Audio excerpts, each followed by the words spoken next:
ভাঙড়ের ঘটকপুকুরের ডিসিআরসিতে এলেন কলকাতার পুলিশ কমিশনার অজয় নন্দা। তিনি বলেন, অবাধ ও শান্তিতে ভোটের জন্য সব ধরনের ব্যবস্থা করা হয়েছে। পর্যাপ্ত পুলিশি ব্যবস্থা রাখা হয়েছে, পুলিশ ফোর্স রাখা হয়েছে, মোবাইল কিউআরটি টিম রাখা হয়েছে, নাকা চেকিং চলছে সর্বত্র, গ্রেপ্তার করা হচ্ছে সর্বত্র। তিনি বলেন, কোনো ঘোরাঘুরি চলবে না। সেক্টর মোবাইল আছে, কিউআরটি আছে, সিএপিএফ কিউআরটি আছে, কিউআরটি বাদ দিয়ে মোটরসাইকেল কিউআরটি আছে, স্পেশাল কিউআরটি আছে। আর এইখানে কিছু নাকা দেওয়া হচ্ছে এক্সট্রা, যেখানে যেখানে এরকম ঝামেলা হওয়ার আশঙ্কা আছে বা আগে টুকটাক কিছু যদি হয়েছে ওইখানে স্পেশাল নাকা দেওয়া হয়েছে।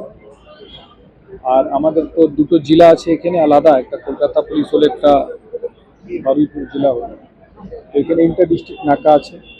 তারপরে ফিক্সড গাড়ি চেকিং জন্য এসএসটি আছে, ফ্লাইং স্কোয়াড আছে এবং মোটরসাইকেল চেকিংয়ের উপরে বিশেষ নজরদারি দেওয়া হচ্ছে।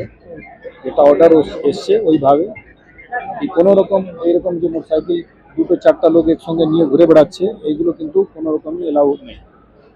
তো যারা ভোট দান করতে যাবে বা যারা কোনো ইমার্জেন্সি কাজের জন্য যাচ্ছে এই বাদ দিয়ে এরকম ঘোরাঘুরি কেউ করতে পারে। তো শুধুমাত্র ভাঙড় ডিভিশনে কতজন গ্রেপ্তার এখন পর্যন্ত?